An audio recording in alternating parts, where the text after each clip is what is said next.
유세드, 지뢰밭 한복판 북한 여장교가 대한민국 대위에게 외쳤습니다. 위. 승부에서 이기면 내가 귀순해서 내까지 낳아주겠다. 목숨과 운명을 건 두 남남북녀의 뜨거운 이야기입니다.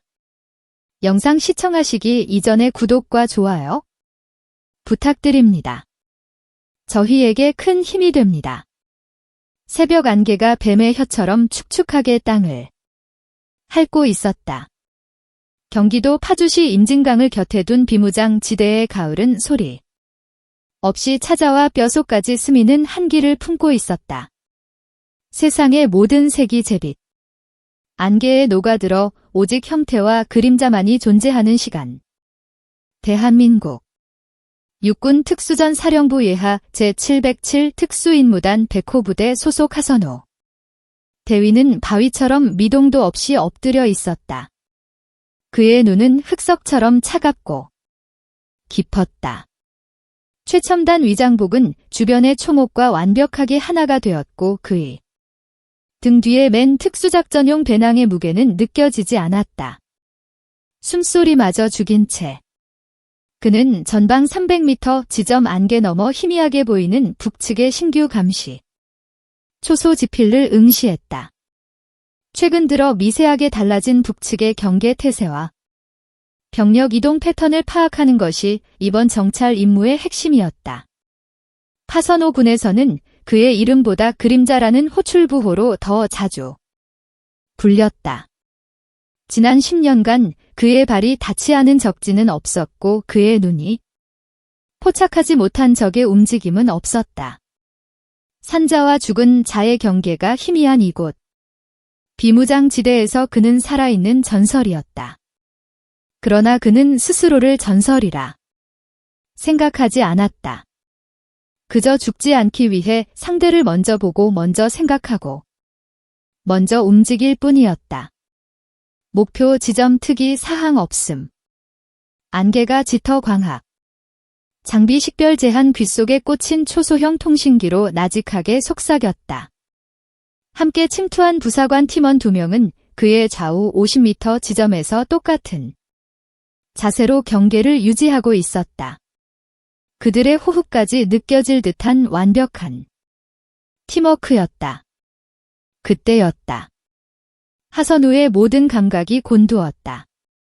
소리가 아니었다. 냄새도 아니었다.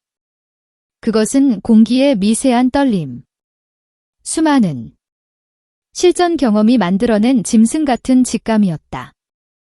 안개 속 그의 시야 정면이 아닌 우측. 숲에서 무언가 이쪽을 향하고 있었다. 그것은 맹수도 길 잃은 고라니도 아니었다. 훈련된 인간 특유의 통제된 살기였다. 그는 천천히 아주 천천히 고개를 돌렸다. 소총을 준 손에 힘이 들어갔다. 방하에 건 손가락의 감각이 얼음처럼 차가워졌다. 안개가 걷히는 찰나의 순간 그곳에 한 사람이 서 있었다. 북한군 군복. 그러나 일반 병사의 복장과는 질적으로 달랐다. 몸에 꼭 맞는 전투복은 활동성을 극대화한 형태로 보였고 어깨에는 붉은 바탕의 금빛 별 하나가 선명했다. 소위 여성 장교였다. 그녀는 총을 겨우고 있지 않았다. 그저 나무에 등을 기댄 채 팔짱을 끼고 이쪽을 바라보고 있었다.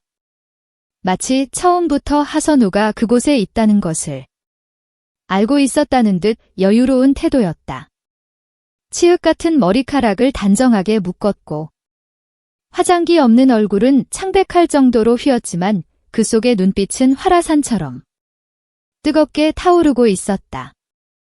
그 눈빛은 하선우의 심장을 그대로 꿰뚫는 듯했다. 거리 약 70. 저격도 기습도 아닌 기묘한 대치. 그녀는 혼자인 듯했다. 북한군 최정예 부대인 경보병 지도국 일명 폭풍군단 소속. 정찰조에 이런 힘이 틀림없었다. 저런 식으로 단독 행동을 할 수 있는 자는 그들 뿐이었다. 하선우는 움직이지 않았다. 섣불리 움직이는 쪽이 패배하는 게임이었다. 정적 속에서 시간은 밀랍처럼 더디게 흘렀다. 안개는 두 사람 사이를 흐르며 보이지 않는 장막을 쳤다가 걷어내기를 반복했다. 마침내 여자가 먼저 입을 열었다. 그녀의 목소리는 안개를 가르는 칼날처럼 날카롭고 차가웠지만 이상하게도 맑은 울림이 있었다. 남조선 특무대 동무 거기서 쥐새끼 마냥 숨어만 있을 셈인가? 목소리는 크지 않았지만 정확하게 하선우가 있는 곳을 향했다. 하선우는 놀라지 않았다. 이미 서로의 존재를 인지한 상황은 심리전을 걸어오고 있었다. 그는 대답 대신 소총의 조준경을 통해 그녀를 더욱 세밀하게 관찰했다. 갸름한 턱선, 굳게 담은 입술, 그리고 모든 것을 꿰뚫어보는 듯한 그 오만한 눈빛. 그림자라는 벼로가 아깝군. 안개 뒤에 숨은 비겁한 유령일 뿐이니 그녀가 하선우의 호출 부호를 알고 있었다. 이것은 단순한 조우가 아니었다. 북측 역시 하선우라는 존재를 인지하고 추적해왔다는 증거였다. 온몸에 소름이 돋았다. 여자가 나무에서 등을 떼고 천천히 한 걸음 앞으로 나섰다. 무방비한 움직임이었지만 그 어떤 위협보다 더 위압적이었다. 내 이름은 백도희. 폭풍군단 제1적여단 소속이다. 내 놈의 목을 따라는 상부의 명을 받고 온몸으로 기다리고 있었다. 백도희 그 이름은 마치 그녀의 눈빛처럼 서늘하고 도도했다. 하선우는 여전히 침묵을 지켰다. 그의 임무는 교전이 아닌 정찰이었다. 여기서 불필요한 충돌을 일으키는 것은 작전 실패를 의미했다. 겁을 먹었나? 아니면 내 미모의 정신이라도 팔린 게냐? 백도희가 희미하게 미소 지었다. 그것은 조롱과 자신감이 뒤섞인 위험한 미소였다. 그녀는 다시 한 걸음 다가왔다. 땡 하고 하선우의 머릿속에서 경종이 울렸다. 이것은 유인책이다. 그녀의 주변에 매복조가 있을 가능성이 높았다. 돌아가라. 여긴 내 놈이 놀러올 만한 곳이 아니다. 하선우가 처음으로 입을 열었다. 그의 목소리는 땅속 깊은 곳에서 울리는 것처럼 낮고 묵직했다. 목소리만으로 상대의 길을 꺾으려는 의도였다. 놀러온 것이 아니라 사냥하러 왔다 했자는가? 오늘의 사냥감은 바로 너. 그림자다. 백도희는 아랑곳하지 않고 다시 걸음을 옮기려 했다. 그 순간 땅이 울렸다. 처음에는 미세한 진동이었다. 하지만 이내 온 산이 비명을 지르는 듯한 괴음으로 변했다. 쿠르르르릉. 두 사람의 시선이 동시에 소리의 근원지인 북쪽 사면을 향했다. 밤새 내린 폭우로 약해진 집안이 무너져 내리고 있었다. 거대한 흙과 바위, 뿌리째 뽑힌 나무들이 성난 파도처럼 계곡 아래로 쏟아져 내리고 있었다. 산사태였다. 그리고 그들이 서 있는 계곡은 정확히 그 재앙이 쏟아지는 길목이었다. 젠장. 하선우는 본능적으로 몸을 일으켜 반대편 능선을 향해 뛰었다. 백도의 역시 경악한 표정으로 뒤를 돌아봤다. 그녀가 퇴각할 길은 이미 흙더미에 막혀 있었다. 사방이 포위된 상황. 유일한 탈출구는 하선우가 뛰는 방향뿐이었다. 백도희는 순간 망설였다. 적의 등을 보고 함께 도망쳐야 하는 상황. 그녀의 자존심이 허락하지 않았다. 그러나 거대한 자연의 분노 앞에서 인간의 자존심은 한낱먼지에 불과했다. 산사태는 모든 것을 집어삼킬 기세로 달려들고 있었다. 이쪽이다. 하선우가 그녀를 향해 소리쳤다. 그의 목소리에는 저기가 아닌 생존을 위한 다급함이 실려 있었다. 백도희는 입술을 깨물었다. 그리고 결심한 듯 하선우의 뒤를 따라 미친 듯이 달리기 시작했다. 적이었던 두 사람은 이제 거대한 재앙 앞에서 살아남기 위해 함께 뛰는 운명 공동체가 되었다. 등 뒤에서는 산이 무너지는 괴음이 죽음의 발소리처럼 그들을 뒤쫓고 있었다. 철책의 새벽 안개 속에서 시작된 그들의 기묘한 만남은 그렇게 예기치 못한 재앙과 함께 새로운 국면으로 접어들고 있었다. 세상을 집어 삼킬 듯한 괴음이 귀가를 찢었다. 하선우는 이을 악물고 달렸다. 폐가 터질 듯한 고통이 몰려왔지만 발을 멈출 수는 없었다. 등 뒤에 백도혜 역시 놀라운 속도로 그를 따라붙고 있었다. 그녀의 거친 숨소리가 흙먼지와 뒤섞여 귀가에 와닿았다. 저쪽 바위 틈으로 하선우가 손가락으로 전방의 거대한 암벽을 가리쳤다. 성인 2-3명이 겨우 비집고 들어갈 만한 좁은 동굴 입구가 보였다. 유일한 희망이었다. 거의 동시에 두 사람은 동굴 안으로 몸을 던졌다. 그들이 동굴 안으로 굴러 들어간 직후 거대한 바위와 토사가 동굴 입구를 스치며 계곡 아래로 쏟아져 내렸다. 동굴 전체가 울리고 천장에서 흙먼지가 비처럼 쏟아졌다. 단 몇 초만 늦었어도 형체도 없이 사라졌을 것이다. 한동안 두 사람은 아무 말 없이 거친 숨만 몰아쉬었다. 어둡고 축축한 동굴 안에는 흙냄새와 서로의 땀냄새 그리고 짙은 긴장감이 감돌았다.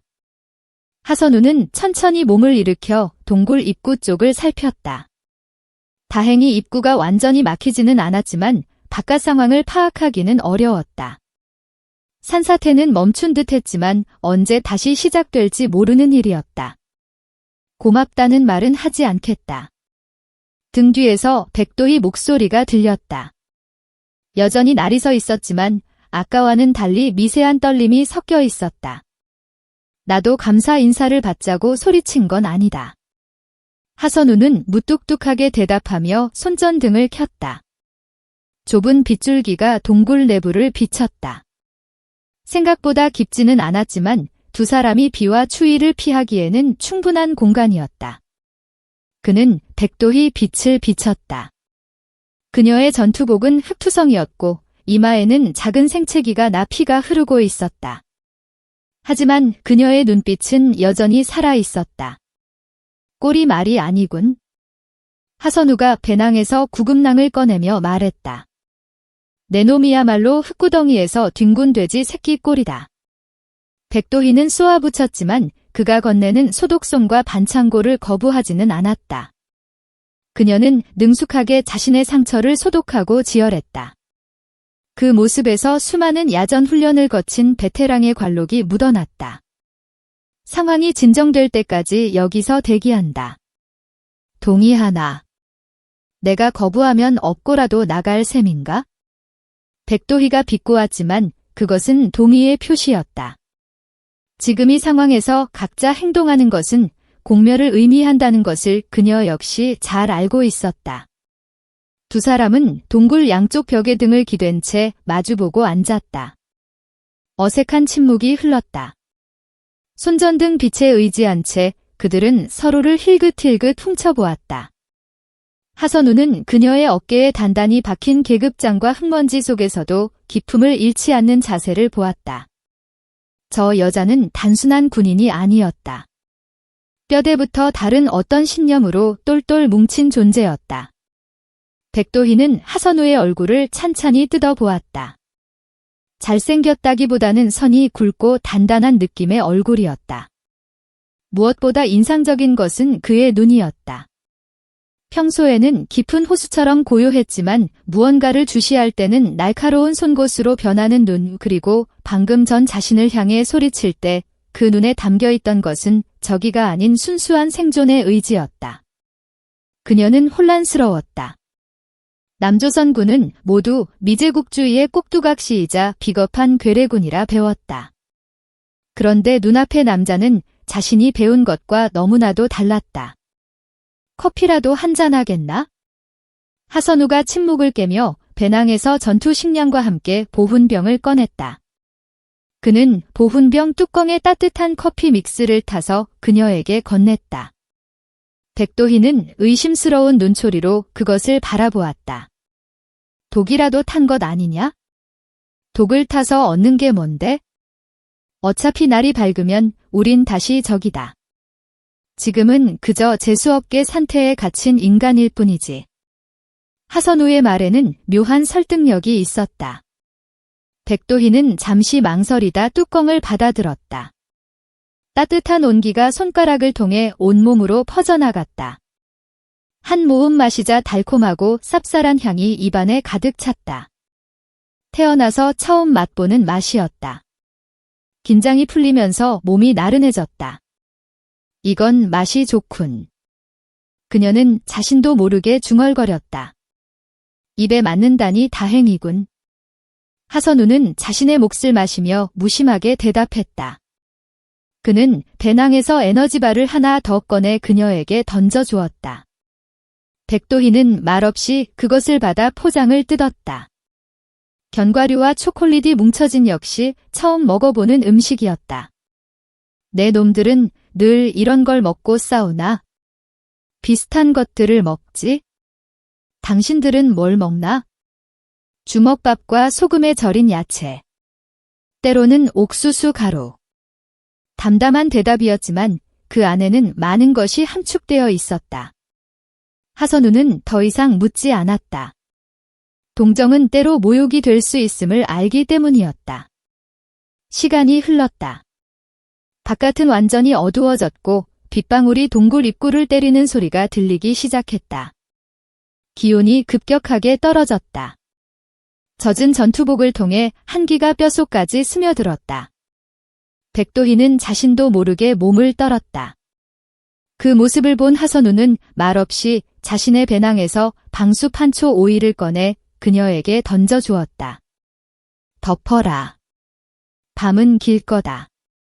필요 없다. 이 정도 추위는 익숙하다. 그녀는 자존심 때문에 거절했지만 떨림은 멈추지 않았다. 명령이다. 하선우가 낮고 단호한 목소리로 말했다. 뭐라고? 지금 이 공간에서 생존에 관한 한내가 지휘관이다. 내 판단에 따르는 게 합리적이다. 넌 지금 체온을 보존해야 내일 아침에 내 뒤통수를 칠 기력이라도 남아있을 테니. 이건 동정이나 배려가 아니라 지극히 전술적인 판단이다. 알겠나? 백도의 소위. 그의 말은 논리적이었고 반박할 여지가 없었다. 백도희는 잠시 그를 노려보다가 결국 판초 우위를 집어들어 몸에 둘렀다. 따뜻한 온기가 몸을 감싸자 굳어있던 몸과 마음이 조금씩 풀리는 것을 느꼈다. 동굴 안에는 다시 침묵이 찾아왔다. 빗소리와 두 사람의 숨소리만이 공간을 채웠다.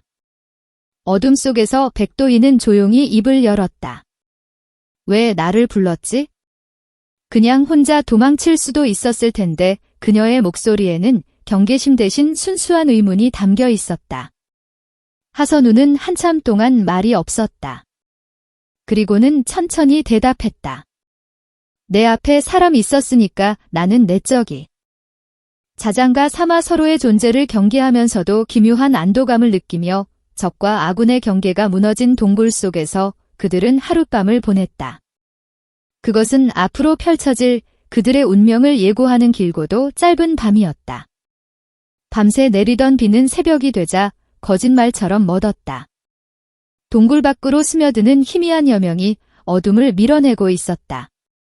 하선우는 뜬 눈으로 밤을 새웠다. 백도의 역시 마찬가지였다. 두 사람은 얕은 잠과 경계를 오가며 기나긴 밤을 견뎌냈다. 하선우가 먼저 몸을 일으켜 동굴 입구로 다가갔다. 조심스럽게 바깥 상황을 살폈다. 산사태가 휩쓸고 간 계곡은 처참했다. 거대한 바위와 나무들이 뒤엉켜 새로운 지형을 만들어 놓았다. 하지만 다행히 더 이상의 붕괴 위험은 없어 보였다. 이제 각자 갈 시간인 것 같군. 하선우가 뒤를 돌아보지 않고 말했다. 그의 목소리는 어젯밤의 기묘한 유대감이 모두 사라진 다시 그림자의 것으로 돌아와 있었다. 백도희는 말없이 판초 위를 단정하게 개어 그가 벗어둔 배낭 위에 올려놓았다. 그녀의 얼굴에도 다시 냉정한 군인의 표정이 돌아와 있었다. 밤사이 잠시 허물어졌던 벽이 아침 햇살과 함께 더욱 견고하게 세워진 듯했다. 이 빚은 반드시 갚겠다. 백도희가 자리에서 일어나며 말했다. 빚이라고 생각할 필요 없다. 나라도 같은 상황이었을 테니. 아니, 빚은 빚이다. 다음번에 만났을 때 고통 없이 단숨에 내 놈의 심장을 꿰뚫어주지. 그것이 내가 갚을 빚이다. 그녀의 목소리에는 한치의 망설임도 없었다. 하선우는 그 말을 듣고도 아무런 표정 변화가 없었다. 그는 그저 어깨를 으쓱할 뿐이었다. 기대하고 있겠다. 두 사람은 동굴을 나섰다.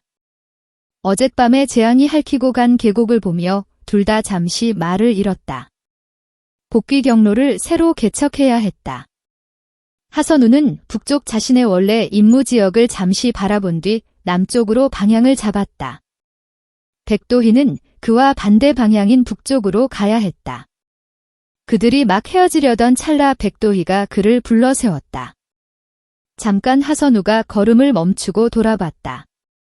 그녀는 무언가 망설이는 듯 입술을 다리다가 이내 결심한 듯 차갑게 쏘아붙였다. 어젯밤의 일은 내 놈의 비열한 술책이겠지? 그렇지 않고서야 적에게 그런 온정을 베풀 리가 무슨 말이 하고 싶은 거지? 동정심을 유발해서 나의 혁명의지를 약화시키려는 고도의 심리전이었을 게다. 따뜻한 커피와 판초의 따위로 위대한 공화국의 전사를 회유할 수 있을 거라 생각했다면 큰 오산이다. 이 남조선 괴뢰군 졸개야. 그녀의 목소리는 분노로 가득 차 있었다. 하지만 하선우는 그녀의 눈동자 깊은 곳에서 분노가 아닌 혼란과 두려움을 읽었다. 그녀는 스스로의 신념이 흔들리는 것을 인정할 수 없어 그 모든 원인을 외부의 자신에게 돌리고 있었다. 자기 자신을 지키기 위한 가시돋친 방어의제였다. 하선우는 그녀를 비난하는 대신 조용히 그녀를 응시했다. 그리고는 나직하게 말했다. 그 커피 맛있었다며? 뭐? 그 한마디면 됐다. 잘 가라. 백도의 소위. 하선우는 그 말을 남기고 미련 없이 돌아섰다. 그의 무심한 반응에 백도희는 오히려 할 말을 잃었다. 그녀는 그의 단단한 뒷모습을 보며 주먹을 꽉 쥐었다. 분노를 터뜨렸지만 마음속 혼란은 오히려 더 커져만 갔다. 왜 저 남자는 내 비난에 화를 내지 않는 거지? 왜 나를 조롱하지 않는 거지? 그녀는 사실 알고 있었다. 어젯밤 하선우가 보여준 행동들은 계산된 심리전이 아니었다. 그것은 그의 몸에 밴 인간에 대한 본능적인 존중이었다. 그렇기에 더욱 견딜 수가 없었다. 차라리 그가 자신을 비웃고 모욕했다면 마음 편히 그를 증오하고 죽일 결심을 굳힐 수 있었을 텐데. 하선우의 모습이 숲을 넘어 사라질 때까지 백도희는 한참 동안 그 자리에 서 있었다.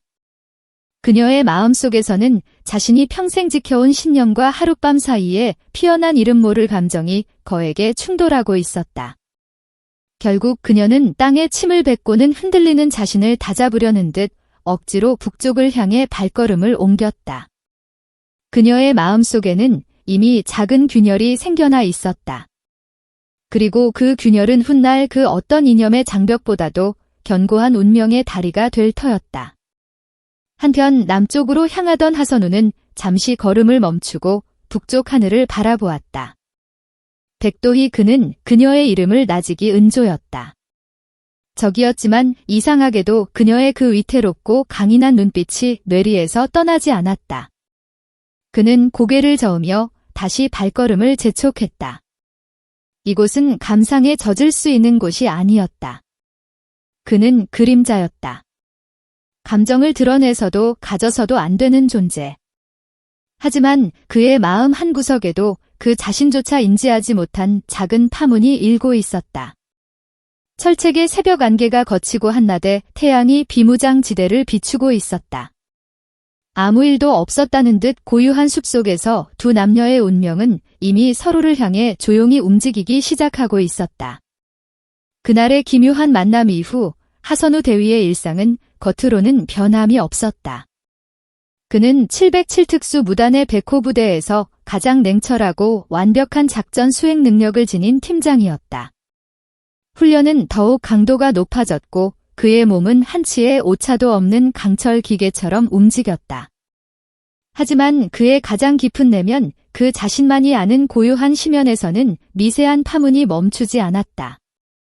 백도희 그 이름은 잊으려 할수록 선명해지는 낙인과 같았다. 파주 민통선에서의 그 하룻밤 흙먼지 속에서도 꺾이지 않던 오만한 눈빛 그리고 자신을 향해 쏟아내던 그가시 비난. 그것이 그녀 나름의 생존 방식이자 흔들리는 자신을 붙잡기 위한 절박한 외침이었음을 하선우는 알고 있었다. 그는 그녀의 혼란을 보았다. 그래서 그는 아무런 대꾸도 하지 않았다. 그 어떤 말도 그 상황에서는 그녀를 더 깊은 혼란으로 밀어넣을 뿐임을 직감했기 때문이었다. 몇 달이 흘렀다. 계절이 바뀌고 군사분 개선 위에 공기는 더욱 차가워졌다. 파선우는 새로운 임무를 받고 강원도 철원으로 이동했다. 파주와는 또 다른 질감의 긴장이 감도는 곳, 특히 화살머리고 일대는 남북의 시선이 가장 처회하게 맞부딪히는 격전의 상징이었다. 현재 이곳에서는 625 전쟁 전사자 유해 발굴 작업이 남북 공동으로 진행되고 있었다. 표면적으로는 화해와 평화의 상징처럼 보였지만 수면 아래에서는 보이지 않는 총성이 매일같이 울리고 있었다. 하선우의 임무는 명확했다. 유해 발굴단이 작업하는 9.19 군사의 구역 후방에 은밀히 침투하여 북측의 잠재적 도발 행위를 사전에 식별하고 만일의 사태 발생 시 아군 인력을 즉각 보호 및 구출하는 것이었다. 팀장님 열상 감지기 상으로 전방 7시 방향 계곡부의 미세한 온도 변화가 감지되었습니다. 팀원인 독사박 중사가 귀속말로 속삭였다. 하선우는 망원 조준경을 통해 그곳을 응시했다. 밤안개가 자혹하게 깔린 능선. 그들이 매복한 곳은 화살머리 고지가 한눈에 내려다 보이는 남측 백마고지의 최전방 관측 소호피 인근야. 주기적으로 나타났다 사라집니다. 훈련된 정찰조의 이동 방식과 유사합니다. 하선우의 심장이 낮게 울렸다. 올 것이 왔다는 직감. 최근 북측 경보병 지도국 일명 폭풍군단의 특이 동향이 연이어 사령부에 보고된 터였다.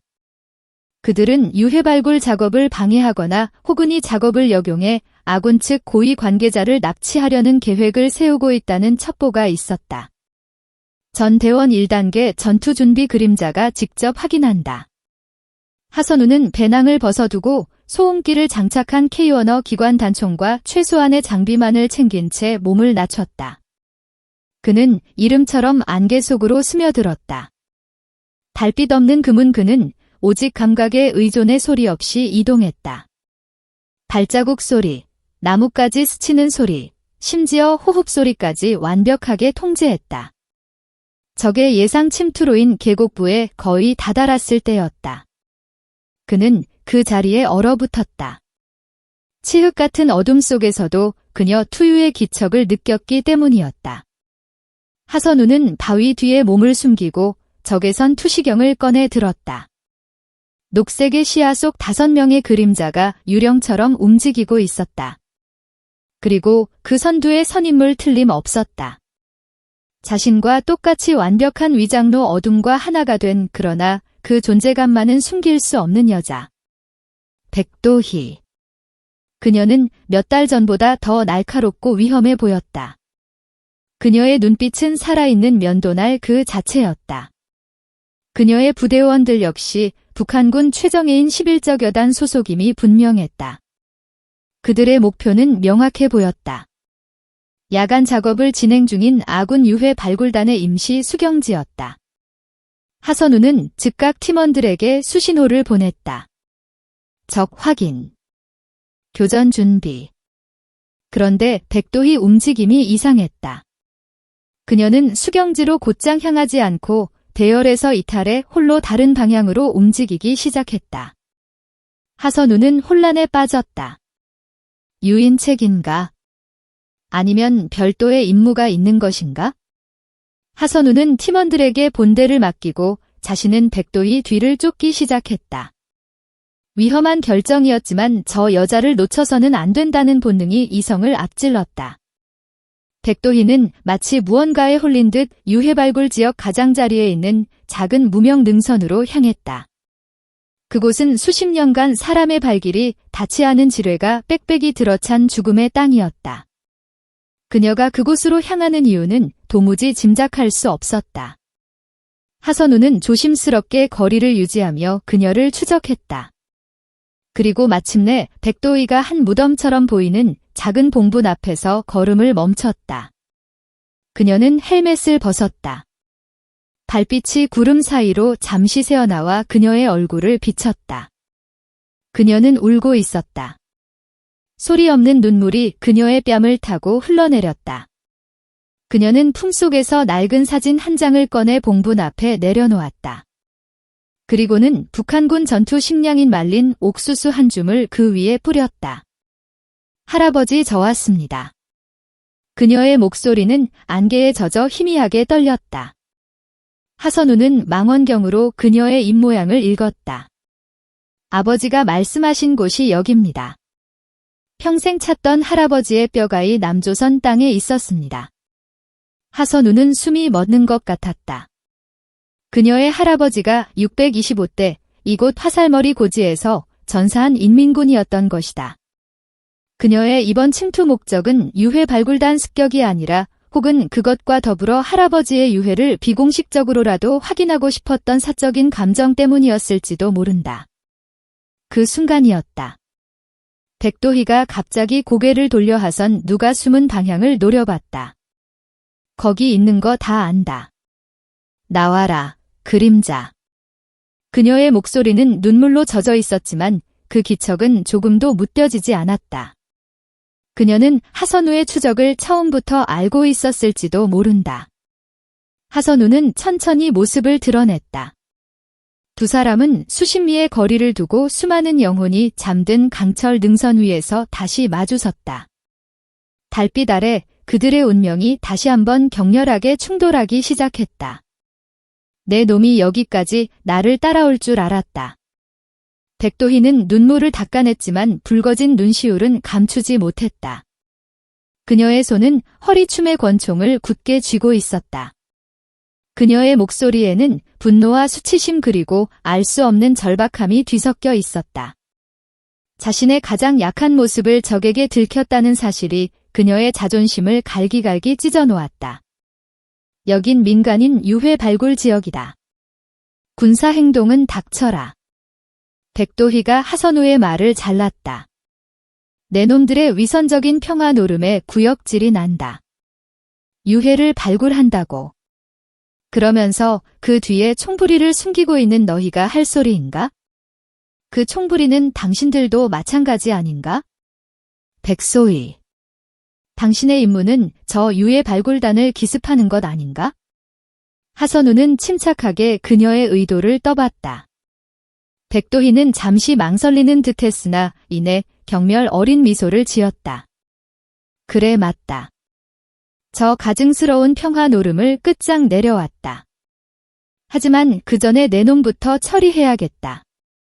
지난번에 빚을 갚을 기회가 생각보다 빨리 왔군. 그녀는 권총의 안전장치를 풀었다. 그러나 하선우는 총을 겨우지 않았다. 쏘지 않을 거라는 걸 안다. 뭐라고? 날 쏠 수 있었다면 내가 모습을 드러내기 전에 쐈겠지. 하선우의 말은 비수처럼 그녀의 폐부를 찔렀다.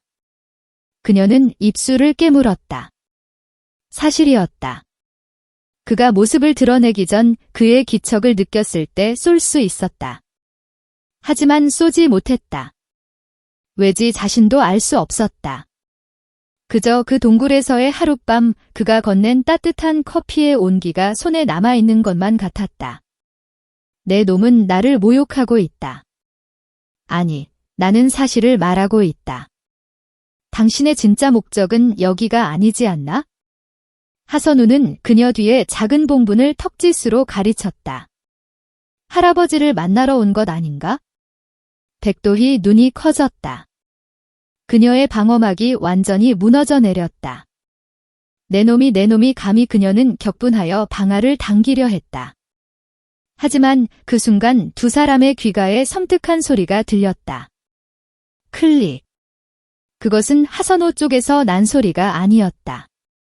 백도희 그녀가 감정에 격해 한 걸음 뒤로 물러서는 순간 그녀의 전투와 바로 아래에서 세상에서 가장 듣기 싫은 그 소리가 울려 퍼졌다. 대인지뢰 M14 일명 발목 지뢰였다. 백도희는 그 자리에 얼어붙었다. 땀이 비오듯 쏟아졌다. 그녀는 북한군 최정예 전사였지만 자신의 발밑에 터지기 직전에 지뢰를 받고 있다는 공포는 본능적인 것이었다. 움직이지 마, 하선우가 낮고 단호한 목소리로 말했다. 그는 천천히 아주 천천히 그녀에게 다가갔다. 백도희는 공포와 자존심이 뒤엉켜 비명을 질렀다. 오지 마, 가까이 오면 터뜨려 버리겠다. 이건 내 놈들을 잡기 위한 함정이다. 거짓말 마라. 하선우는 멈추지 않았다. M14는 압력 해제식이다. 지금 발을 떼면 내 발목만 날아가는 게 아니라 주변에 연쇄 폭발을 일으킬 수도 있어. 당신이 설치한 게 아니라는 거 안다.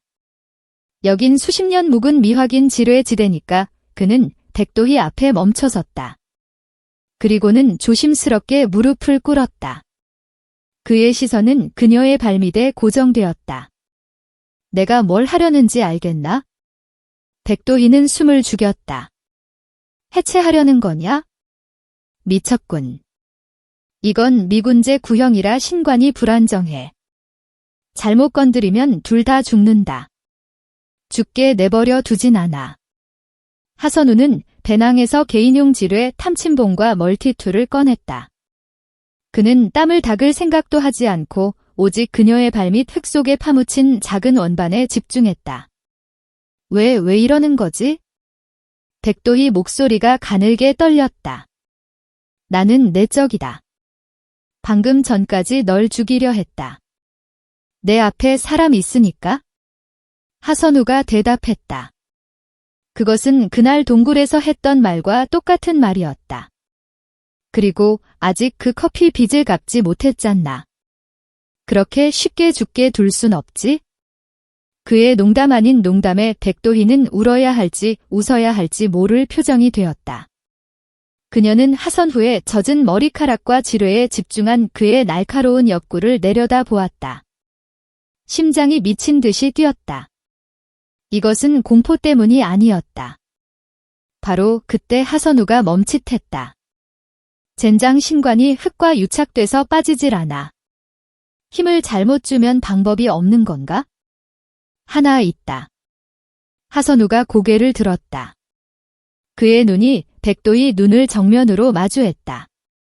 내가 이 지뢰를 손으로 누르고 당신은 그 사이에 발을 빼는 거다. 그리고 최대한 멀리 도망쳐. 백도희는 자신의 귀를 의심했다. 그럼 너는 어쩔 셈이지? 나는 707이다. 이 정도 폭발에서 살아남는 훈련도 받는다. 거짓말. 아무리 707이라도 지금 거리에서 터지는 대인지뢰를 견딜 순 없어. 내 손목이 날아갈 거다. 그럼 어쩔 건가? 같이 죽을까? 두 사람 사이에 끔찍한 침묵이 흘렀다. 백도희는 결심한 듯 허리에 권총을 뽑아 자신의 관자놀이에 겨누었다. 그렇게는 못한다. 내가 여기서 죽으면 너는 돌아가라. 적에게 2번이나 빚을 질 순 없다. 바보 같은 짓 하지 마. 하선우가 버럭 소리를 질렀다. 순간 백도희 머릿속에서 무언가 번뜩였다. 그녀는 하선우를 내려다보며 이 상황과는 전혀 어울리지 않는 기묘하고도 절박한 제안을 내뱉었다. 좋다. 그럼 내기를 하자. 하선호. 지금 이 상황의 내기. 그래, 내기.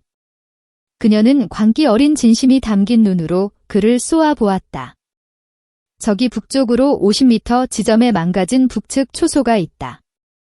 저기까지 지뢰밭을 통과하는 시합이다.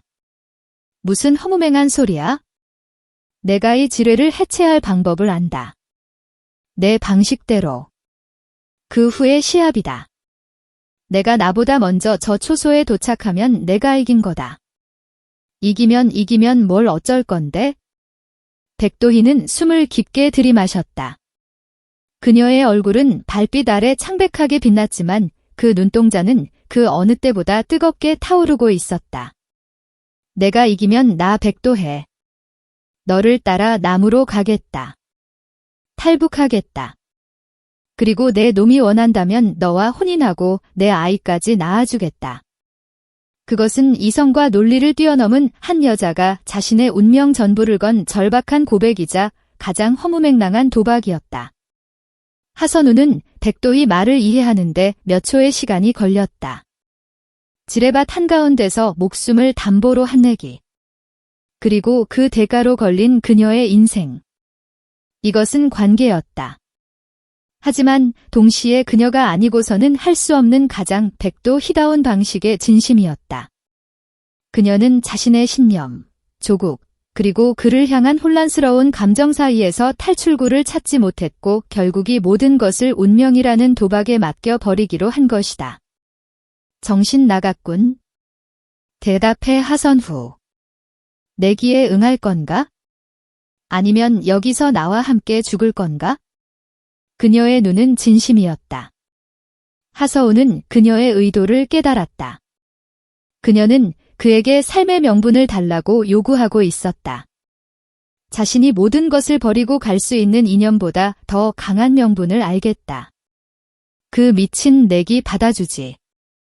하지만 먼저 거기서 빠져나와야 할 것 아닌가? 백도희는 그제야 희미하게 웃었다.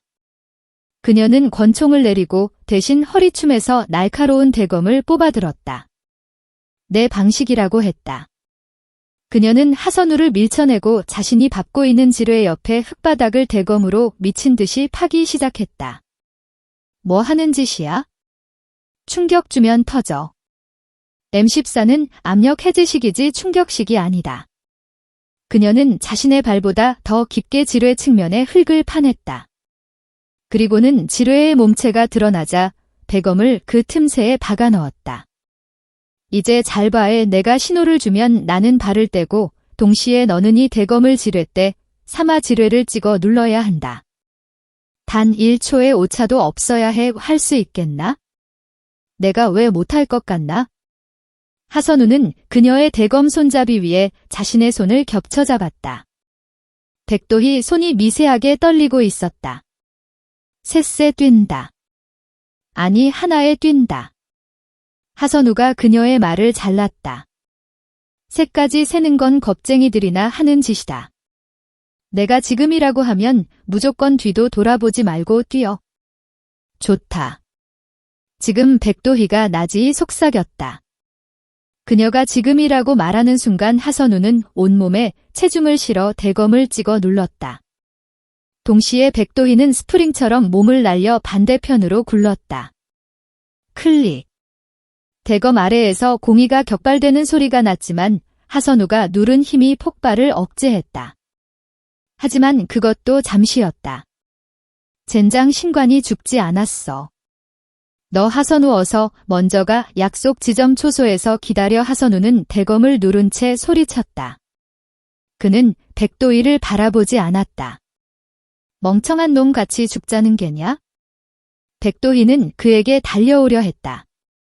그 순간 하선우는 대검을 누른 상태에서 남은 한 손으로 허리에 수류탄을 꺼내 안전핀을 뽑았다.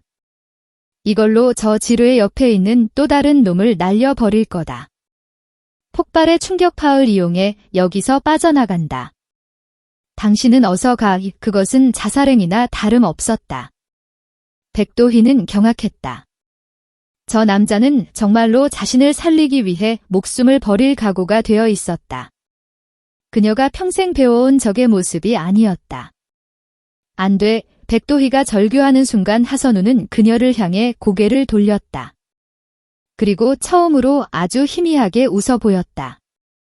내기에서 이기고 싶으면 먼저 가서 기다려. 백도. 보였다. 그는 피투성이가 된 채 미동도 하지 않았다. 백도희는 이성을 잃었다. 그녀는 지뢰바지라는 사실도 잊은 채 그에게 달려갔다. 그녀의 머릿속에는 오직 그를 구해야 한다는 생각뿐이었다. 다행히 연쇄 폭발이 그녀와 그 사이의 지뢰들을 상당수 제거해준 상태였다. 정신 차려 하선후, 눈 떠, 이렇게 죽으면 안 돼. 내기가 아직 끝나지 않았잖아. 그녀가 그의 뺨을 때리며 울부짖었다. 하선우는 간신히 눈을 떴다. 그의 방탄복과 전투복은 파편으로 갈기갈기 찢겨 있었지만 다행히 치명상은 피한 듯 했다. 하지만 그의 왼쪽 다리가 부자연스럽게 꺾여 있었다. 백도희 그가 피를 토하며 말했다. 시끄럽군. 내 귀는 아직 멀쩡해. 바보 멍청이 같은 놈 왜 그런 짓을 했어? 내기 내가 이긴 건가? 아니, 아직 초소에 도착하지 못했잖아. 내가 널 끌고서라도 갈 거다. 백도희는 그의 팔을 자신의 어깨에 두르고 그를 부축하려 했다. 바로 그때 북쪽에서 그녀의 부대원들이 남쪽에서 하선우의 팀원들이 총소리와 폭발음을 듣고 이쪽으로 접근하는 소리가 들려왔다. 젠장. 두 사람은 완벽하게 적진 한가운데 고립되었다. 하선우는 다리를 쓸 수 없었고 백도희는 부상당한 그를 데리고이 지옥을 빠져나갈 수 없었다. 날 두고 가 하선우가 그녀를 밀어냈다. 당신 부대원들이다. 어서 합류해. 싫다. 백도희는 단호했다. 내기는 아직 끝나지 않았어. 그리고 넌 내 할아버지의 유해를 본 유일한 사람이다. 널 여기서 죽게 내버려 둘 순 없어. 그녀는 하선우를 거의 끌다시피 하며 아까 말했던 폐초소를 향해 움직이기 시작했다. 그것은 50m가 아니라 천리 길보다 더 멀게 느껴지는 그들의 운명을 건 가장 긴 50m의 시작이었다. 사방에서 총알이 날아들기 시작했다. 남과 북의 총알이 아이러니컬하게도 그 두 사람을 향해 동시에 쏟아지고 있었다. 밤하늘을 가르는 예광탄의 궤적이 마치 지옥의 축제를 알리는 불꽃놀이 같았다. 남과 북 양쪽에서 동시에 시작된 사격은 비무장지대의 얄팍한 평화를 순식간에 찢어겼다. 총알이 흙먼지를 튕기며 두 사람의 주위를 물어뜯었다. 하선후 정신 차려. 여기서 죽으면 내 손에 죽는 줄 알아? 백도희는 거의 울부짖으며 하선우의 멱살을 움켜주었다. 그의 몸은 축 늘어져 있었지만 눈은 간신히 뜨고 있었다. 왼쪽 다리에서는 건붉은 피가 분수처럼 뿜어져 나오고 있었다. 폭발의 충격파가 그의 몸을 덮쳤고 날카로운 파편 하나가 대퇴부를 관통한 것이 분명했다. 시끄럽군. 렉이 아직 안 끝났어. 그는 고통 속에서도 농담을 던질 정신이 남아 있었다. 하지만 그의 목소리는 죽어가는 짐승의 헐떡임처럼 미약했다. 백도희는 이를 악물었다. 그녀의 머릿속은 하얗게 불타오르는 것 같았다. 적과 아군, 조국과 배신, 그 모든 거창한 이념들은 지금 이 순간 아무런 의미가 없었다.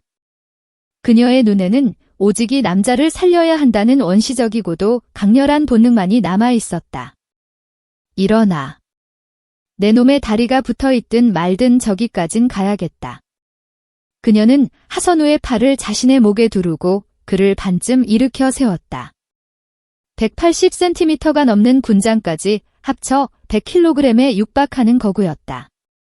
백도의 역시 북한군 최정의 저격수로서 강인한 체력을 지녔지만 부상당한 성인 남성을 끌고 총알이 빗발치는 지뢰밭을 통과하는 것은 불가능에 가까웠다. 녀가 첫 발을 내딛는 순간 하선우의 다리에서 터져나온 고통스러운 신음이 그녀의 어깨를 타고 전해졌다. 거기 서라 백도의 소위. 적을 버리고 투항하라. 북쪽 능선 그녀의 부대원들이 매복해 있던 곳에서 확성기 소리가 울려 퍼졌다. 그녀의 부사관 리철진 상사의 목소리였다. 그는 지금 이 상황을 도저히 이해할 수 없었다. 존경하던 백도의 소위가 적장의 부축을 받는 것도 아니고 오히려 적장을 부축하고 있었다. 그리 상사 백도희가 잠시 망설였다. 하지만 그 망설림은 1초도 가지 않았다. 남쪽에서도 총알이 날아오고 있었다. 하선우의 팀원들 독사박 중사를 위시한 707 대원들이었다. 그들 역시 혼란스럽기는 마찬가지였다. 자신들의 팀장이 북한군 여장교와 뒤엉켜 적진 한가운데에 고립되어 있었다. 팀장님 응답하십시오. 박중사의 다급한 외침이 무전기 없이도 들려오는 듯했다. 양쪽에서 우릴 쏘고 있어? 하선우가 밭은 숨을 내쉬며 말했다. 이대로는 둘 다 죽어. 날 버려 백도희. 이건 명령이다. 명령. 내 놈이 지금 내 상관인가? 닥치고 걸어. 백도희는 하선우를 거의 질질 끌다시피 하며 아까 내기의 목표 지점이었던 폐초소를 향해 몸을 움직였다. 거리는 불과 30m. 하지만 그 30는 수천 km의 전선보다도 멀게 느껴졌다. 핑파파박 총알이 그들의 2m 앞 그리고 등 뒤를 연달아 때렸다. 하선우는 고통 속에서도 본능적으로 외쳤다. 엎드려 그가 백도희를 밀어 넘어뜨렸다. 두 사람의 몸 위로 교차 사격이 쏟아졌다. 젠장 저격수다. 하선우가 이을 갈았다. 북쪽 백도희의 팀원이었다. 그녀의 동료가 그녀와 하선우를 동시에 조준하고 있었다. 독사박 중사도 우리 위치 특정을 못하고 있어? 어둠 속에서 두 그림자일 뿐이야. 내가 신호를 하겠다. 백도희가 결심한 듯 몸을 일으키려 했다. 미쳤어. 일어서는 순간 머리에 구멍이 날 거다. 하지만 이대로 있으면 벌집이 될 뿐이다. 그녀의 말이 맞았다. 양쪽 부대는 서로를 견제하면서도 동시에 그들 사이의 불확실한 목표물을 제거하기 위해 화력을 집중하고 있었다. 그들은 완벽한 샌드위치가 되었다. 바로 그때 북쪽에서 날아온 예광탄 하나가 하선 후에 바로 옆을 스치고 지나갔다. 백도희는 그 탄도를 본능적으로 읽었다. 이 상사였다. 그는 백도를 맞추지 않고 그녀 옆에 하선우를 정밀하게 노리고 있었다. 안 돼, 백도희는 자신도 모르게 권총을 뽑아들었다. 그리고 북쪽 자신의 동료가 있는 방향을 향해 방아를 당겼다. 팡팡. 그녀의 총구에서 불꽃이 뿜어져 나갔다. 이것은 경고 사격이나 위협 사격이 아니었다. 명백한사 자신의 동료를 향한 사격이었다. 그녀의 총격에 북쪽에서의 사격이 순간적으로 멎었다. 충격에 빠진 것이 분명했다. 백도의 소위가 우리를 쐈다. 지금 뭐 한 거지? 하선우조차 믿을 수 없다는 듯 그녀를 바라봤다. 내기에 방해된다. 백도희는 스스로도 믿기지 않는 말을 내뱉었다. 그녀는 돌아올 수 없는 강을 건넜다. 독사 하선우는 기회를 놓치지 않았다. 그는 자신의 무전기를 간신히 꺼내들었다. 폭발 충격으로 망가졌지만 전원은 간신히 붙어 있었다. 팀장이다. 사격 중지. 북측 장교 귀순 의사 반복 귀순 의사 확인 동쪽으로 연막 차장 팀장님 알겠습니다. 박중사의 목소리가 지집거리며 들려왔다. 귀순이라는 단어에 그 역시 당황했지만 팀장의 명령은 절대적이었다. 피펑펑 몇 초 뒤 하선우의 팀이 쏘아 올린 연막탄이 두 사람 주위에 떨어지며 짙은 연기를 피워 올렸다. 지금이다. 백도희 폐초소로 전속력으로 내 다리는 됐으니까 뛰어. 백도희는 하선우를 다시 둘러매다시피 했다. 아드레의 날린이 그녀의 근육을 폭발시켰다. 그녀는 연막 속을 미친 듯이 달렸다. 등 뒤에서는 리 상사의 분노에 찬 고함과 함께 이제는 그녀를 향한 무자비한 사격이 시작되었다. 배신자, 저 배신자를 죽여라. 타타타 기관총리가 연막을 꿰뚫고 날아왔다. 백도희 팔뚝을 총알 하나가 스치고 지나갔다.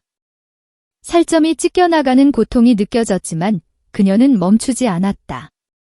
다 왔다. 콘크리트 냄새가 후기쳤다.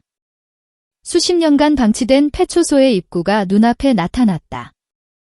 그녀는 하선우의 몸을 안으로 먼저 밀어넣고 자신도 굴러 들어갔다. 쾅, 두 사람이 초소 안으로 쓰러진 직후 초소 입구의 콘크리트 벽이 로켓 추진 유탄 RPG에 직격당했다. 초소 전체가 울리고 천장에서 먼지와 파편이 비처럼 쏟아졌다. 단 몇 초만 늦었어도 형체도 없이 사라졌을 것이다. 폐초소 안은 지독한 곰팡이 냄새와 먼지, 그리고 이제 두 사람의 피냄새로 가득 찼다. 밖에서는 여전히 총성이 울렸지만 일단은 두꺼운 콘크리트 벽이 그들을 지켜주고 있었다. 백도희는 거친 숨을 몰아쉬며 쓰러진 하선우를 내려다 보았다. 그의 다리는 피로 흥건했다. 그녀는 자신의 전투복 소매를 찢어 그의 허벅지를 필사적으로 묶기 시작했다. 이겼군. 하선우가 피를 쿨러이며 말했다. 뭐가 내기 말이야. 당신이 날 끌고 초소에 먼저 도착했어. 당신이 이겼다. 그래, 내가 이겼다. 백도희는 눈물인지 땀인지 모를 액체로 범벅이 된 얼굴로 그를 노려보았다. 그러니까 죽지 마라, 하선호. 내 전리품이 여기서 죽는 건 허락 못한다. 그녀의 말은 살벌했지만 그의 다리를 지혈하는 손길은 그 어떤 의사보다도 절박하고 섬세했다. 칠흑 같은 어둠 속 서로의 숨소리만이 유일한 등불인 폐초소 안에서 두 적군의 운명은 이제 누구도 되돌릴 수 없는 방향으로 함께 묶여버렸다. 폐초소 안의 공기는 무겁고 차가웠다. 밖에서는 남과 북의 총성이 교향곡처럼 울려 퍼졌다. 이제 그 총성은 서로를 향한 것이기도 했지만 동시에 이 폐초소를 향한 것이기도 했다. 남쪽에서는 팀장을 구출하기 위해, 북쪽에서는 배신자를 처단하기 위해 화력이 집중되고 있었다. 아이러니컬하게도 폐초소는 남북의 공동 표적이 되어 있었다. 젠장, 피가 멈추질 않아. 백도희는 자신의 전투복 내피까지 찢어 그의 허벅지 상부를 묶었지만 동맥 손상이 의심될 정도로 출혈이 심했다. 하선우의 입술은 이미 새하얗게 질려 있었다. 내 구급낭 오른쪽 허벅지 주머니, 하선우가 간신히 말했다. 모르핀 자동주사기 그리고 지혈제. 백도희는 망설임 없이 그의 허벅지 주머니를 뒤졌다. 그녀의 손에 낯선 형태의 군용 의료기기들이 잡혔다. 북한군에서는 상상도 못할 즉각적인 처치가 가능한 고급 장비들이었다. 그녀는 잠시 이것이 남조선의 현실이라는 것에 아찔함을 느꼈지만 이내 정신을 차렸다. 그녀는 포장을 이로 뜯어 지혈거지를 상처에 쑤셔 넣듯 밀어 넣었다. 하선우가 비명없는 신음을 토해냈다. 그리고 그녀는 그의 허벅지에 모릅 주사기를 망설임 없이 찔러 넣었다.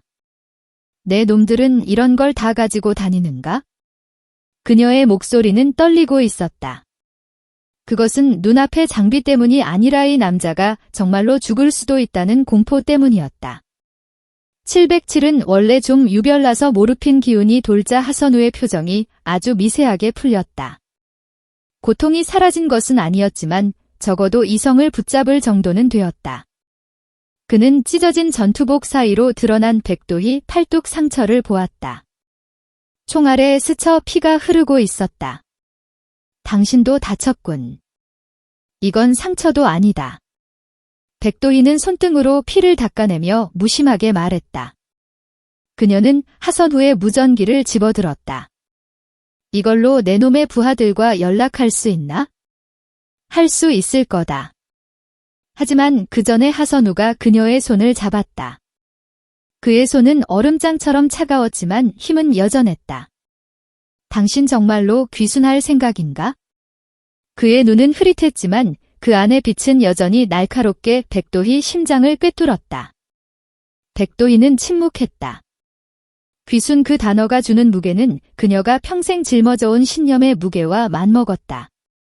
아버지를 숙청하고 자신을 체제 선전용 인형으로 만든 조국. 하지만 동시에 할아버지의 피가 묻힌 자신의 뿌리이기도 한 땅, 내가 돌아갈 수 있을 것 같나? 그녀가 자조적인 웃음을 터뜨렸다. 나는 내 동료에게 총을 쐈다. 우리 상사는 내 눈을 똑똑히 봤을 게다. 나는 이제 명백한 반역자다.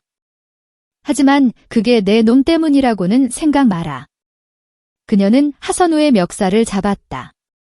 나는 내 스스로 결정했다. 이 지긋지긋한 굴레를 벗어던지기로. 그리고 내 할아버지의 유해를 적어도 내 손으로 수습해서 따뜻한 곳에 묻어드리고 싶었을 뿐이다. 그게 그렇게 큰 죄인가? 그녀의 절규는 폐초소의 차가운 벽에 부딪혀 메아리 쳤다. 죄가 아니야. 하선우가 그녀의 손목을 잡은 자신의 손에 힘을 주었다. 하지만 남쪽으로 온다고 해서 당신이 원하는 모든 것이 이루어지지는 않아. 거기도 사람 사는 곳이고 당신을 의심하고 감시하는 눈들이 있을 거다. 만다. 백도희 눈에서 눈물이 흘렀다. 하지만 적어도 그곳은 내 할아버지의 뼈를 찾았다는 이유로 나를 반역자로 몰지는 않겠지. 내 아버지가 그랬던 것처럼 하루아침에 숙청당하지는 않겠지? 하선우는 더 이상 묻지 않았다. 그는 그녀의 눈에서 이미 모든 답을 보았다. 무전기죠. 그가 무전기를 받아들고 채널을 맞췄다. 지직거리는 소음 속에서 박중사의 다급한 목소리가 들려왔다. 팀장님, 응답하십시오. 제발. 독사 나. 그림자 팀장님 살아 계셨군요. 위치가 젠장 북쪽 놈들이 저 폐초소의 화력을 집중하고 있습니다. 알고 있다. 내 상태는 좋지 않아. 왼쪽 다리 대부 관통상. 하지만 의식은 있다. 구출팀을 아니 지금 들어오면 전멸이다. 북측 저격조가 능선에 깔려 있어. 그리고 내 옆에 북측 장교 한 명, 백도의 소이다. 아니 귀순자. 아니 귀순자 말입니까?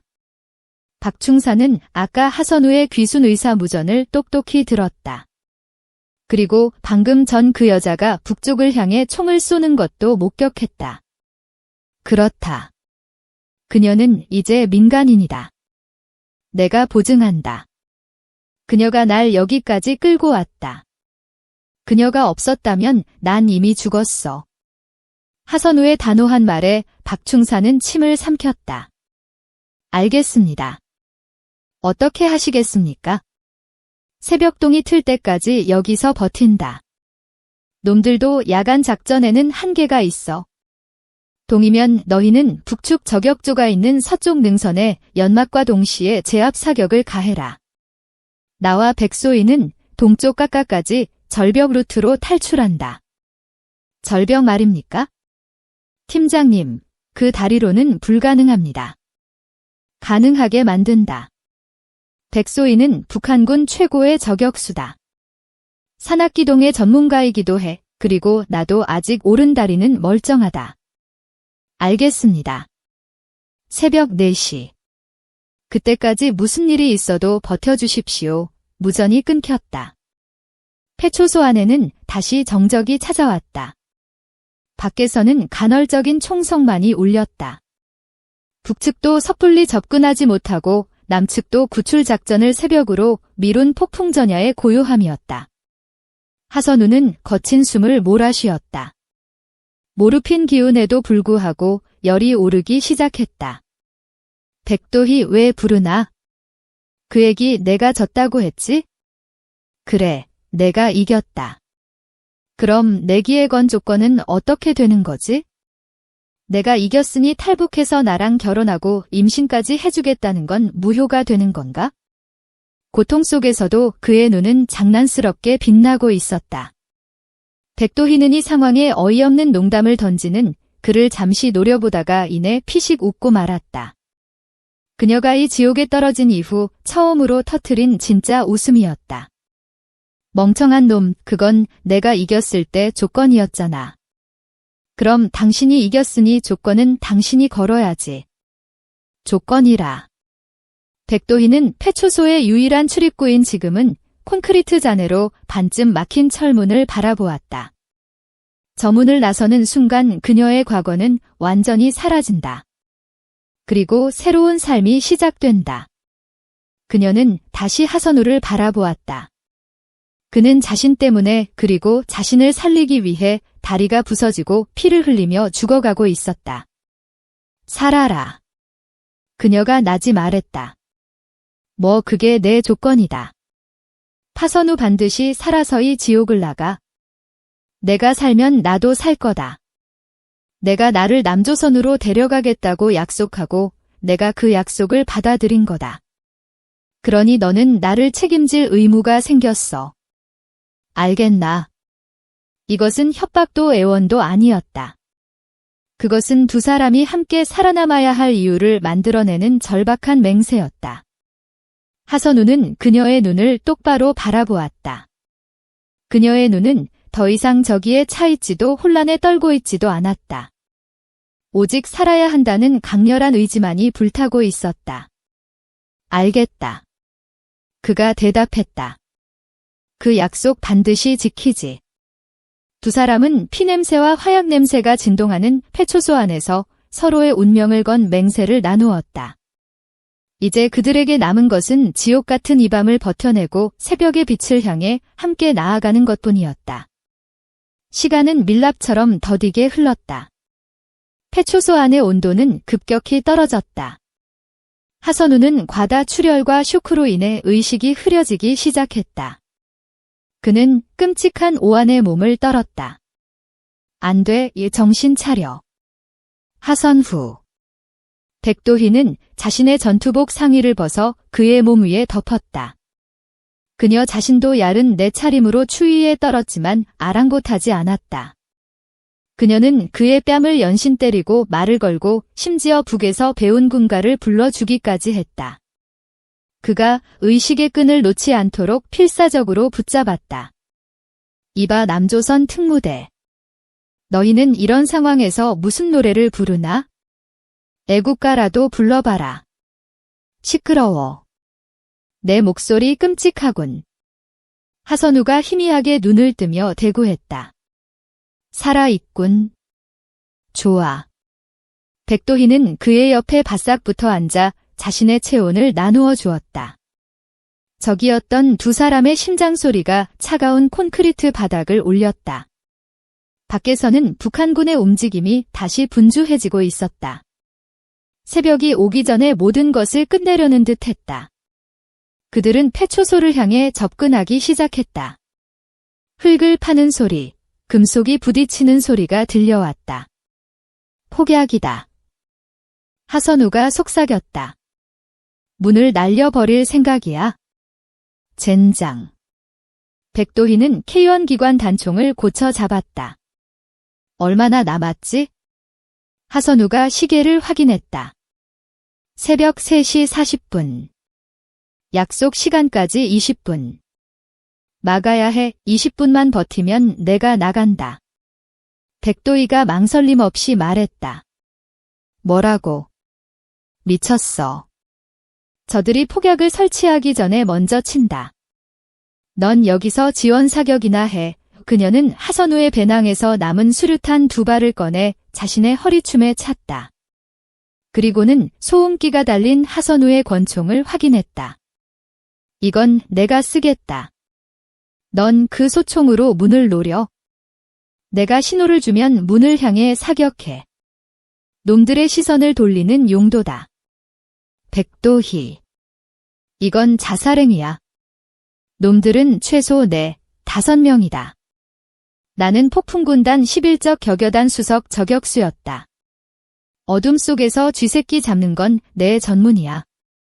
그녀는 하선우가 뭐라 말릴 틈도 없이 폐초소의 반대편 좁은 환기고 틈을 통해 유령처럼 빠져나갔다. 그곳은 성인 남자는 통과할 수 없지만 그녀는 유연하게 몸을 비틀어 어둠 속으로 스며들었다. 하선우는 이를 악물었다.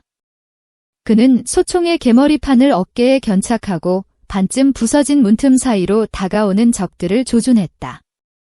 몇 초 뒤 밖에서 푸하는 공기 빠지는 소리 같은 총성이 들렸다. 백도희 권총 소리였다. 그리고는 악하는 짧은 비명이 이어졌다. 그녀가 한 명을 처리한 것이다. 적이다. 전연히 적이 있다. 북한군의 고함 소리와 함께 총구가 환기구 방향으로 불을 뿜었다. 지금이 되다. 하선우. 백도희의 외침과 동시에 하선우는 문틈 사이로 보이던 그림자들을 향해 방아쇠를 당겼다. 타타타이원과 불을 뿜으며 적들의 시선을 끌었다. 북한군들은 갑작스러운 정면 사격에 당황해 엄폐물 뒤로 몸을 숨겼다. 바로 그 순간 백도희가 엄폐한 그들의 등 뒤로 수류탄을 던져 넣었다. 수류탄 쾅 지축을 울리는 폭발음과 함께 끔찍한 비명이 울려 퍼졌다. 하선우는 문틈으로 확인했다. 2명이 쓰러졌고 나머지 1명이 부상당한 채 도망치고 있었다. 백도희는 다시 폐초소 안으로 굴러 들어왔다. 그녀의 얼굴은 화약 연기로 검게 그을려 있었다. 대단하군. 하선우가 헐떡이며 말했다.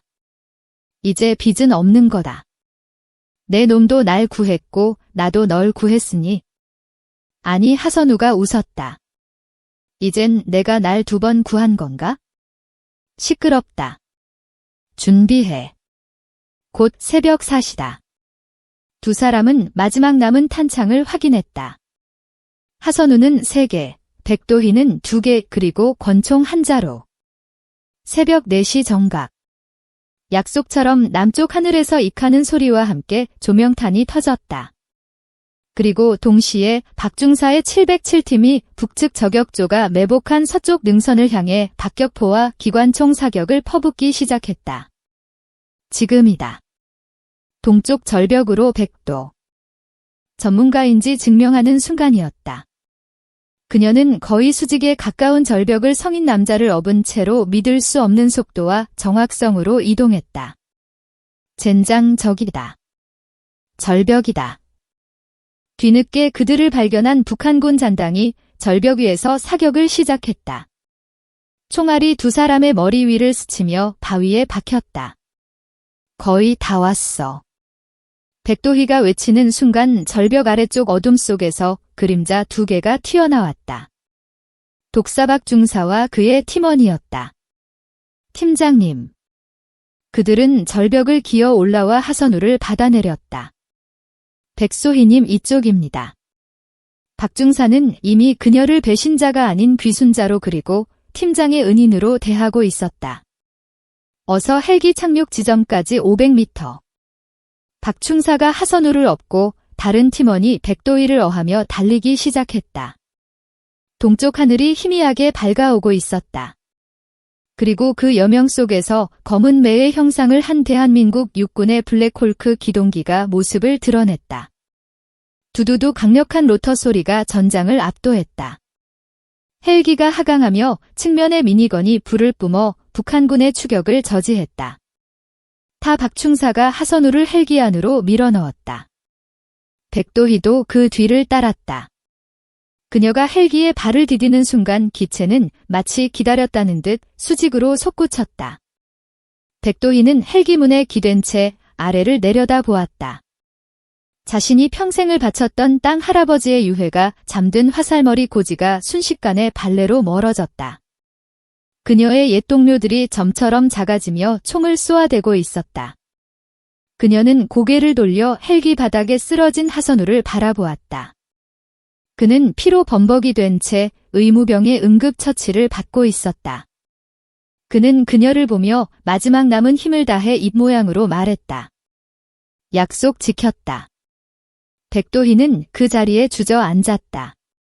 긴장이 풀리자 온몸이 사시나무처럼 떨려왔다. 그녀는 울지 않았다. 그저 떠오르는 아침 해를 그녀가 처음 마주하는 남쪽의 태양을 멍하니 바라볼 뿐이었다. 지옥 같던 밤이 끝나고 그들의 새로운 새벽이 밝아오고 있었다. 블레크 헬기의 로터 소리는 지옥의 교향곡이 먼 자리를 대신 채우는 이명 같았다. 백도희는 기체의 차가운 금속 벽에 몸을 기댄 채 문틈으로 밀려드는 새벽에 칼바람을 맞았다. 불과 1시간 전 그녀는 화살머리 고지의 진흙탕 속에서 죽음을 기다리고 있었다. 그러나 지금 그녀는 남조선의 군용 헬기를 타고 하늘을 날고 있었다. 그녀의 시선은 헬기 바닥에 고정되어 있었다. 팀장님 출혈이 안 잡힙니다. 대퇴맥 손상 쇼크 직전입니다. 압박 지열 유지. 수행 라인 최대로 열어. 강심제 투여 준비. 의무병들의 다급한 외침이 굉음 속에서도 선명하게 들려왔다. 파선호. 그는 붉은 웅덩이 한가운데에 누워 있었다. 그의 얼굴은 핏기가 가신 밀랍 인형처럼 창백했다. 의무병이 그의 찢어진 전투복을 거칠게 잘라내고 상처를 드러냈을 때 백도희는 저도 모르게 숨을 삼켰다. 지옥 같던 폐초소의 어둠 속에서 상상했던 것보다 훨씬 더 끔찍한 상처였다. 약속 지켰다. 그가 마지막으로 남긴 그 말이 귀가에 맴돌았다. 그는 약속을 지켰다. 그는 그녀를 데리고 지옥에서 빠져나왔다. 하지만 그 대가로 자신의 생명을 내놓고 있었다. 그녀는 자신의 손을 내려다 보았다. 화약 냄새와 흙먼지, 그리고 하선우의 피로 뒤엉켜 건붉게 굳어 있었다. 이 손으로 동료를 향해 총을 쏘았다. 이 손으로 적장의 피를 닦아냈다. 그녀는 이제 북으로 돌아갈 수 없다. 그렇다고 남에 완벽히 속할 수도 없다. 그녀는 하늘에 떠있는 이 헬기처럼 그 어디에도 속하지 못한 존재가 되어버렸다. 헬기가 급격히 고도를 낮추기 시작했다. 거대한 도시의 불빛이 시야를 가득었다. 그녀가 평생 미제와 괴뢰 도당의 소굴이라 배워온 서울의 야경이었다. 그러나 헬기는 그 화려한 불빛을 지나 경기도 성남의 한 거대한 군사기지로 향했다. 대한민국 국군 수도병원 남한의 군인들이 당도할 수 있는 최고의 의료시설이었다. 쿵기체가 지면에 닿는 묵직한 충격과 함께 문이 열렸다.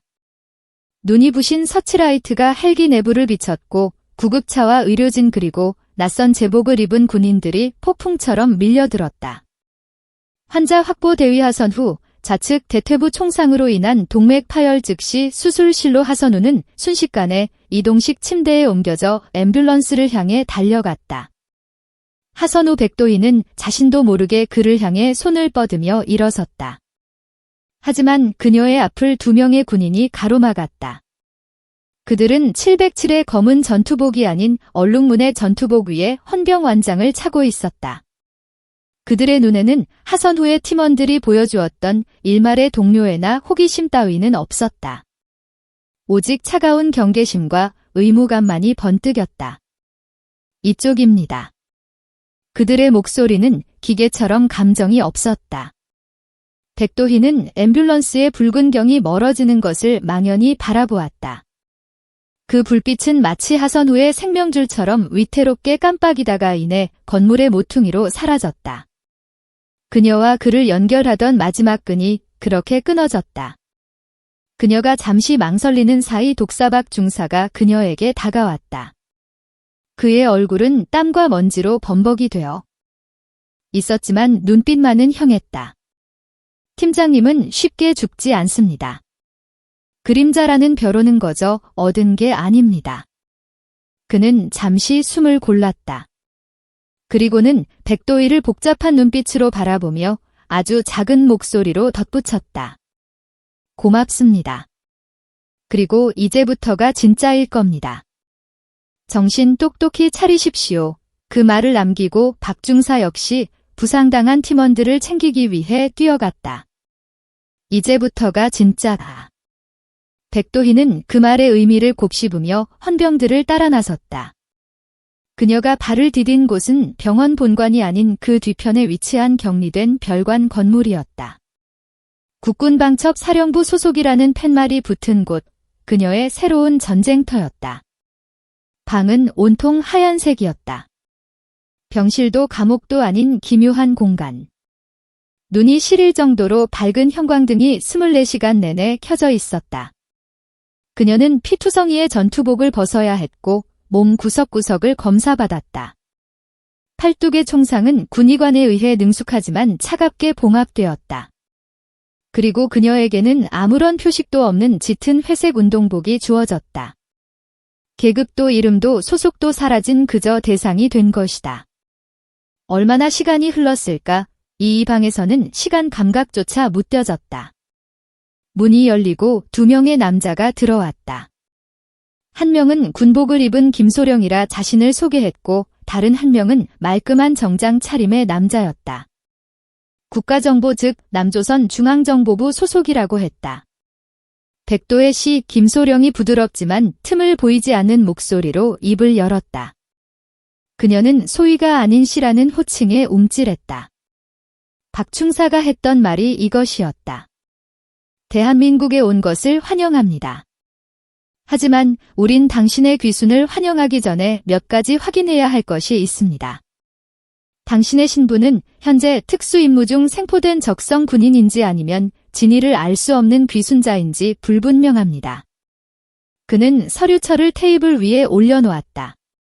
당신의 행동은 앞뒤가 맞지 않습니다.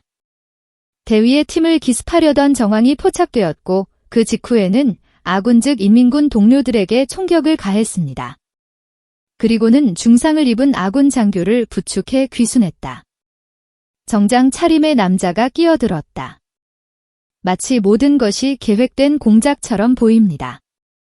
파선 후 대위를 이용해 남측으로 침투하려던 고도의 위장 귀순일 가능성을 배제할 수 없습니다. 백도희 머리가 차갑게 식었다. 그녀는 화살 머리고지의 지뢰보다 더 위험한 곳에 발을 들였음을 깨달았다. 이곳은 총알이 오가는 대신 말과 의심이 그녀의 숨통을 조여오고 있었다. 아니다. 그녀가 낮은 목소리로 말했다. 그럼 설명해 보시죠. 인민군 장교가 목숨을 걸고 남조선 장교를 구출한 이유를 내기였다. 내기요.